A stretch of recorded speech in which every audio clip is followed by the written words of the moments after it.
Hello guys, welcome back to my channel Pharma Learning with Deepika. I hope you all are doing great. So without wasting your time, let's start a new video on clinical pharmacy. So today we will cover the definition and the status of India in the field of clinical pharmacy. For my previous videos on pharmacy practice, you can check the link in the description box or you can click on the I button also. Let's start the clinical pharmacy.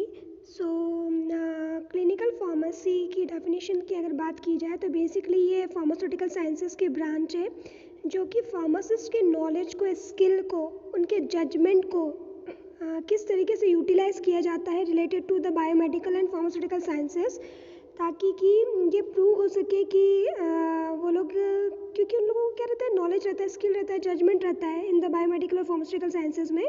तो इससे क्या रहता है कि जो भी drug को patient use करता है तो उसकी सेफ्टी, कॉस्ट और प्रिसीजन के बारे में पता चल जाता है। अगर क्लिनिकल फार्मेसी को देखा जाए तो क्लिनिकल फार्मेसी में भी defined as the science and practice of rational use of medication where the pharmacist are more oriented towards the patient care, rationalising medication therapy, promoting health wellness of the people. Clinical pharmacy की अगर बात की जाए तो basically ये एक science और practice है जिसमें कि पूरा जो ड्रग का रैशनल यूज़ होता है उसके बारे में है ये प्रैक्टिस। फार्मासिस्ट जो रहता है पेशेंट ओरिएंटेड ज़्यादा रहता है than that of their profession. उनको उनकी जो मेडिकेशन थेरेपी चल रही होती है पेशेंट की, तो कैसे उनकी हेल्थ को प्रमोट कर रही है, वो उनकी वेलनेस के लिए सही है कि नहीं है, वो डिफ़ाइन करता है।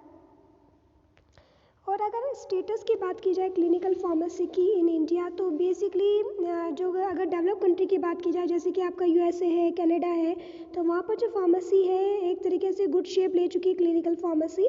लेकिन इंडिया में ये अभी इन्फेंसी स्टेज में ही है, यहाँ पर अभी इतना डेवलपमेंट नहीं हुआ है। जो रिटेल फार्मासिस्ट रहता है उनका क्या रोल रहता है, to viewed many people as simply transferring pills from a large bottle to a small one containing tablets, typing labels and calculating the price.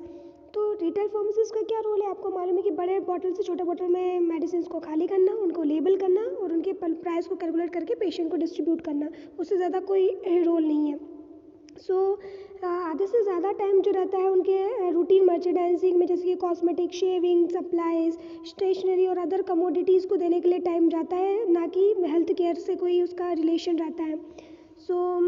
India जो रहता है 15th नंबर पे है वर्ल्ड में फार्मास्यूटिकल मार्केट में। तो विथ रिस्पेक्ट टू दैट उसमें जो प्रोडक्शन, एक्सपोर्ट और इम्पोर्ट जो होता है वो भी एक तरीके से ज़्यादा होता है, क्योंकि 15th नंबर पे है। तो इसलिए जो क्लिनिकल फार्मेसी का कॉन्सेप्ट है वो अभी डेवलप होना बहुत ही ज़्यादा नेसेसरी है बात की जाए तो। अभी जो जैसे कि आजकल के स्टेज में देखा जाता है तो ड्रग का एक्सप्लोजन और इन्फॉर्मेशन एक्सप्लोजन जो है in relation to the drug बहुत ज़्यादा डेवलप हो चुका है, क्योंकि नई नई ड्रग्स मार्केट में आ रही है, उनसे रिलेटेड इन्फॉर्मेशन का भी एक्सप्लोजन बहुत ज़्यादा है। तो इतनी इन्फॉर्मेशन को कलेक्ट करके रखना और उनको पेशेंट तक पहुंचाना, तो कोई तो बंदा चाहिए, तो इसलिए क्लिनिकल फार्मेसी का रोल इसमें आता है।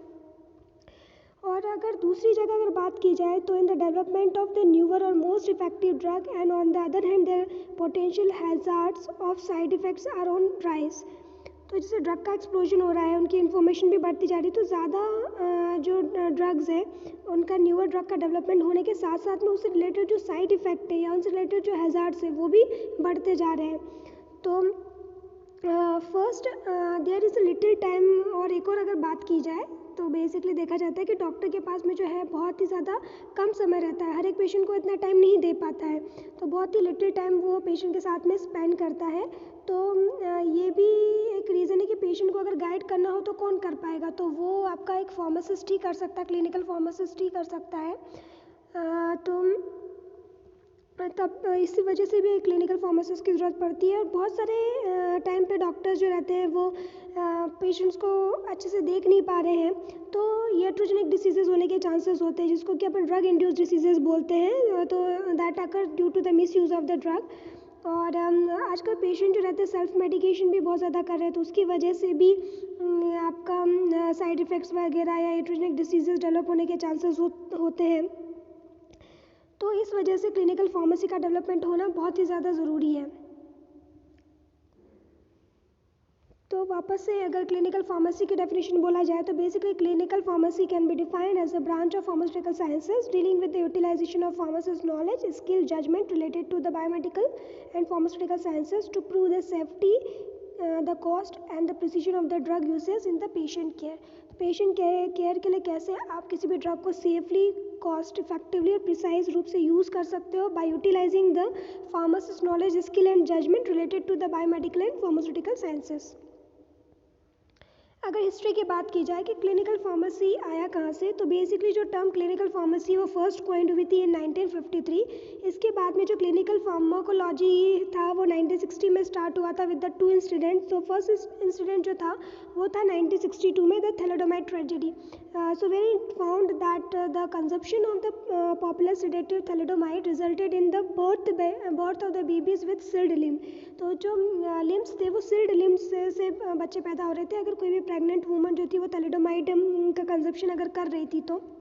और नेक्स्ट जो था सेकंड इंसिडेंट जो हुआ था वो था फेनोटाइन टॉक्सिसिटी की, जो कि ऑस्ट्रेलिया में रिपोर्ट हुआ था।